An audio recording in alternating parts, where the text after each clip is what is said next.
है guys, this is mister मुफीद त्यागी। आज मैं आपको बताऊंगा कि इंग्लिश कैसे पढ़ते हैं। कई बार क्या है, हम अपनी डेली लाइफ में जो इंग्लिश बोलते हैं और उसको प्रोनाउंसिएशन की वजह से यानी उच्चारण की वजह से और वर्ड मीनिंग वोकेबलरी की वजह से नहीं बोल पाते हैं, हम रुक जाते हैं बोलते बोलते। तो मैं आपको बताऊंगा कि इंग्लिश को कैसे पढ़ते हैं और किस प्रकार इसकी हिंदी बनाते हैं। ये कहानी है एक गरीब किसान की, ए लेटर टू गॉड, यानी भगवान के लिए एक पत्र, और जो लिखी है जीएल फ्यूंट्स ने।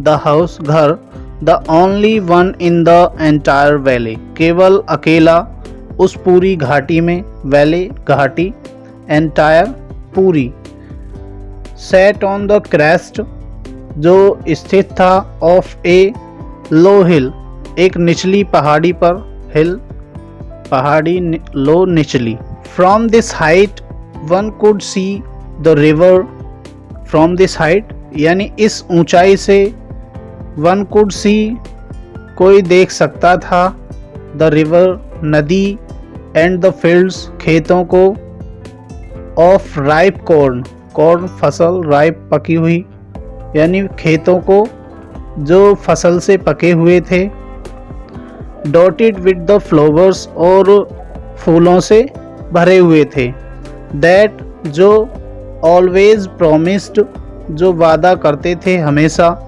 ए गुड हार्वेस्ट यानी एक अच्छी फसल का, the only thing the earth needed was a downpour और एट लीस्ट ए शोवर, केवल एक चीज थी जो पृथ्वी को आवश्यकता थी, नीडेड आवश्यकता थी, वो क्या थी, एक मूसलाधार बारिश, डाउनपॉर मूसलाधार बारिश, या ए शोवर या एक बौछार की, जो जिसे हम बूंदाबांदी भी कह देते हैं।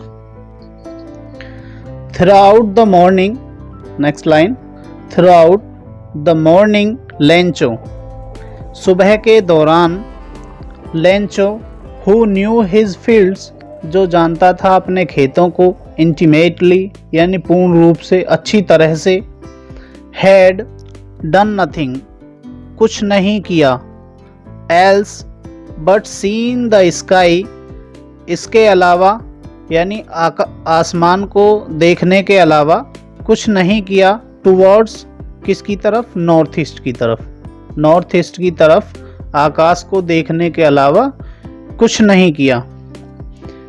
पैराग्राफ 2 है, now we are really going to get some water women, कहता है कि अब हमें कुछ पानी, गेट यानी सम वाटर कुछ पानी मिलने वाला है, गोइंग टू मिलने वाला है, वुमेन, द वुमेन यानी औरत, जो वुमेन, हु वॉज प्रिपेयरिंग सपर, सपर मतलब जो खाना बनाते हैं, जो खाना बना रही थी, रिप्लाइड उत्तर दिया, यस हाँ, गॉड विलिंग भगवान ने चाहा तो, या ईश्वर की इच्छा हुई। The older boys were working in the field, जो बड़े लड़के काम कर रहे थे खेत में, वाइल द स्मॉलर वहीं जो छोटे वाले, स्मॉलर वंस छोटे वाले, वर प्लेइंग खेल रहे थे, नियर द हाउस घर के आसपास यानी घर के बराबर में, अनटिल जब तक, the women call to them all women ने उन सबको बुलाया, जब तक वोमेन ने उन सबको बुलाया, कम फॉर डिनर खाने के लिए आओ, it was during the meal यह खाने का समय था, दैट कि just as Lencho has predicted, predicted means कोई भविष्यवाणी होना, आकाशवाणी होना, तो जैसे ही लेंचो को एक आकाशवाणी हुई, बिग ड्रॉप्स ऑफ रेन यानी बड़ी बूंदें बारिश की, बिगेन टू फॉल पड़ने लगी, इन द नॉर्थ ईस्ट उत्तर पूरब की तरफ से, ह्यूज माउंटेन्स, बड़े, ह्यूज मतलब विशाल, माउंटेन्स ऑफ क्लाउड, बादलों के जो पहाड़, कुड बी सीन दिखाई दे सके, अप्रोचिंग उमड़ते हुए। The air was fresh and sweet, हवा ताज़ा और मधुर थी। The man went out for no other reason than to have the pleasure of feeling the rain on his body. Man यानी मैन लेंचो बाहर आया बिना किसी रीज़न के, टू हैव द प्लेजर यानी आनंद लेने के लिए, of feeling of the rain बारिश को महसूस करने के लिए, ऑन हिज बॉडी अपने शरीर पर, एंड व्हेन और जब, ही रिटर्निड वह वापिस आया यानी वापिस हुआ, ही एक्सक्लेम्ड तो वह आश्चर्यचकित रह गया। थर्ड पैराग्राफ है, These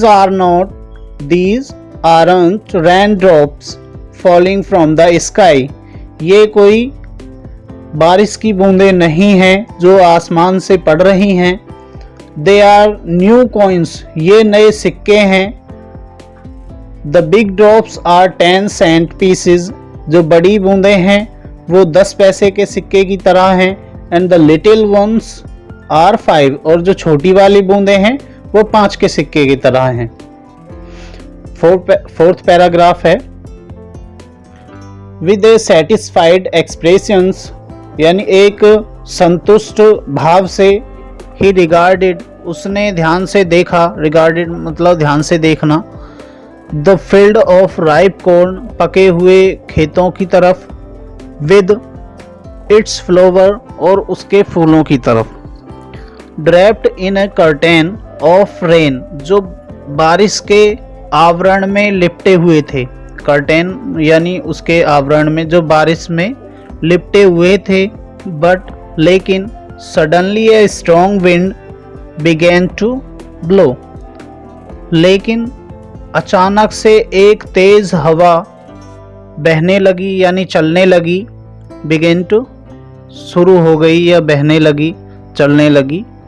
and along with the rain very large hailstone began to fall, और बारिश के साथ साथ यानी वेरी लार्ज बड़े बड़े ओले पड़ने लगे। बिगेन टू फॉल पड़ने लगे। दीज ट्रूली और ये वास्तव में, did resemble new silver coin और ये वास्तव में बदल गए सिल्वर कॉइन यानी चांदी के सिक्कों की तरह। The boys exposing themselves to the rain run out to collect the frozen pearls. लड़के exposing themselves खुद को नहीं रोक सके to the rain बारिश से, ran out to collect और दौड़े इकट्ठा करने के लिए, the frozen pearls उन जमे हुए मोतियों को। It's really getting bad now अब वास्तव में बुरा हो रहा था। Exclaimed the man वह चिल्लाया। I hope मुझे आशा है। It passed quickly ये जल्द ही गुजर जाएगा। It did not pass quickly ये जल्द ही नहीं गुजरा। For an hour एक घंटे के लिए। The hail rained ओले पड़ते रहे। On the house घर पर। The garden बगीचे में। The hillside पहाड़ी की तरफ। The cornfield पके हुए खेतों में। On the whole valley और पूरी घाटी में। The field was white खेत सफ़ेद थे। As if covered with salt जैसे वे नमक से ढक दिए हों। Not a leaf कोई भी पत्ती remained on the trees पेड़ों पर बाकी नहीं थी। The corn was totally destroyed फसल संपूर्ण रूप से यानी पूरी तरह से तबाह हो गई थी। The flowers were gone from the plants फूल पौधों से झड़ चुके थे। Lencho's soul was filled with sadness Lencho की आत्मा दुखी यानी दुख भर गई थी। When the storm जब तूफान had passed गुजर गया, he stood in the middle of the field वह खड़ा हुआ मिडिल ऑफ द फील्ड, खेत के बीच में, एंड सेड और कहा, टू हिज सन्स अपने बेटों से, ए प्लग ऑफ लोकटस, प्लग झुंड, लोकटस टिड्डियों का झुंड, would have left more than, यानी टिड्डियों का एक झुंड छोड़ देता है, मोर देन दिस, इससे ज्यादा। The hell has left nothing, ओलों ने कुछ नहीं छोड़ा। द हेल हैज, ओलों ने कुछ नहीं छोड़ा। दिस ईयर, इस साल, we will have no corn, हमारे कोई फसल नहीं होगी, इस साल हमारे कोई फसल नहीं होगी। That night was a sorrowful one, यह रात एक दुख भरी रात थी, यह रात एक दुख भरी रात थी। All our works for nothing, हमारा सारा जो काम है, कर्तव्य है, वो कुछ नहीं रहा। There's no one who can help us, और ऐसा कोई नहीं है जो हमारी हेल्प कर सके या सहायता कर सके। Will all go hungry this year, इस साल, we shall all go hungry this year, इस साल हम सभी भूखे रहेंगे।